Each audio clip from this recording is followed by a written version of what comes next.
नमस्कार जी। कहानियाँ यादों की में आपका स्वागत है। प्रस्तुत है मेरी आज की कहानी खून के रिश्ते। हमारे एक मित्र सतवीर सिंह पंजाब से अपने परिवार के साथ दिल्ली आ गए थे। पंजाब में उनके बहुत से खेत थे जो कि धोखे से उनके भाइयों ने अपने नाम करवा लिए थे और इन्हें वहाँ से पलायन करके दिल्ली आना पड़ा। दिल्ली आकर छोटा मोटा सामान सदर बाजार से लाते थे और फुटपाथ पर ही दुकान लगा लेते थे। धीरे धीरे उनकी मेहनत रंग लाई और उन्होंने एक कपड़े की छोटी सी दुकान खोल ली थी। उनकी 2 बेटियां और एक छोटा बेटा था। बच्चों की पढ़ाई और खर्च में जब भी कभी उन्हें पैसों की तंगी होती थी तो वे अक्सर यही सोचा करते थे कि मैंने पंजाब में खेती बाड़ी करते हुए कभी भी अपने बारे में नहीं सोचा। अपने लिए मैंने कुछ भी नहीं करा। अपने भाइयों को बड़ा करने के लिए जो कुछ भी मुझसे बन पड़ा मैंने करा, लेकिन मेरे भाइयों ने अंततः मुझे धोखा दे दिया। जितना भी वह परेशानियों से जूझते उतना ही उन धोखेबाज भाइयों के प्रति एक गुस्सा उनके चेहरे पर टपकने लगता था।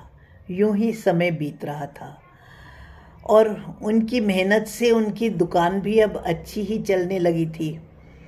दोनों लड़कियों को तो उन्होंने सरकारी स्कूल में डाल रखा था, लेकिन छोटे बेटे को तो उन्होंने इंग्लिश स्कूल में भी डाल दिया था।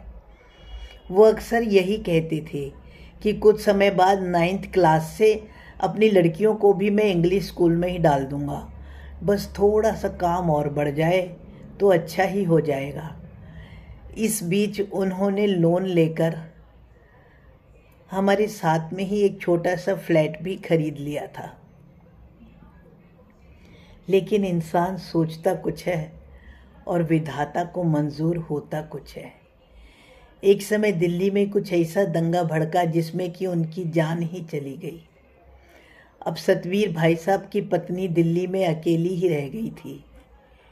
गांव में भी सूचना कर दी गई, लेकिन उनके घर पर कुछ पड़ोसी और दोस्त ही थे।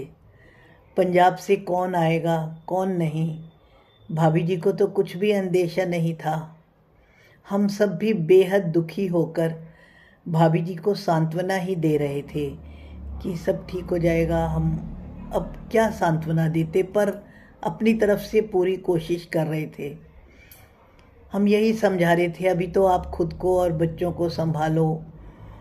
हालांकि भाभी जी बेहद हिम्मत से काम ले रही थी, लेकिन फिर भी भाभी जी रोते रोते यही कह रही थी कि अब तो पंजाब में भी सबका कलेजा ठंडा हो गया होगा।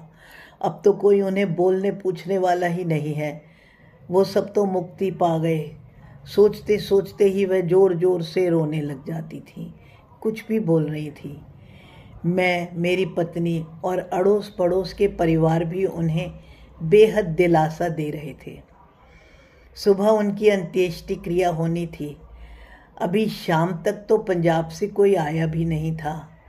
भाभी जी अकेली थी और बहुत परेशान हो रही थी। हम सब रात को फ्लैट में उनके घर में ही रुके थे। भाभी जी ने जिन जिन को पंजाब में सूचना देने के लिए कहा था, हमने उन सब को पंजाब में सूचना तो दे दी थी। रात के लगभग 1 बजे के करीब हमारी कॉलोनी में एक ट्रक आया। उसमें भाभी जी के पंजाब से बहुत सारे रिश्तेदार आए थे। सतबीर भाई साहब के दोनों भाई अपने परिवार सहित आए थे और उन्होंने भाभी जी को दिलासा देते हुए कहा, आप ये मत सोचना कि आपका कोई नहीं है, आप हमारा परिवार हो। और ये भी मत सोचना कि वहाँ आपकी ज़मीन नहीं है। सब कुछ भाई का वैसा ही पड़ा है और उनका सब कुछ उनके बेटे को ही मिलेगा। इसकी जिम्मेवारी भी हम लेते हैं, आप चिंता मत करो। उसके बाद उन्होंने ट्रक में लदा हुआ खाने पीने का सामान, घी, चावल, आटा वगैरह निकाला। साथ में आई औरतों ने घर को संभाल लिया। सतबीर जी के भाइयों ने भाभी जी को बहुत से रुपए देते हुए कहा, ये पिछले साल की खेती की कमाई है। और 13 दिन तक उन्होंने घर को बहुत अच्छे से संभाला और वापस जाते हुए उन्होंने भाभी जी से कहा, आप अगर पंजाब वापस चलना चाहो तो चल सकती हो। लेकिन भाभी जी ने जाने से मना कर दिया। उन्होंने कहा अब तो वो यहाँ ही रहकर अपने बच्चों को पढ़ाएंगी और अपनी दुकान संभालना चाहती है। सतबीर जी ने बड़ी मुश्किल से अपने काम को इतना बढ़ाया है, उसे तो नहीं छोड़ सकते।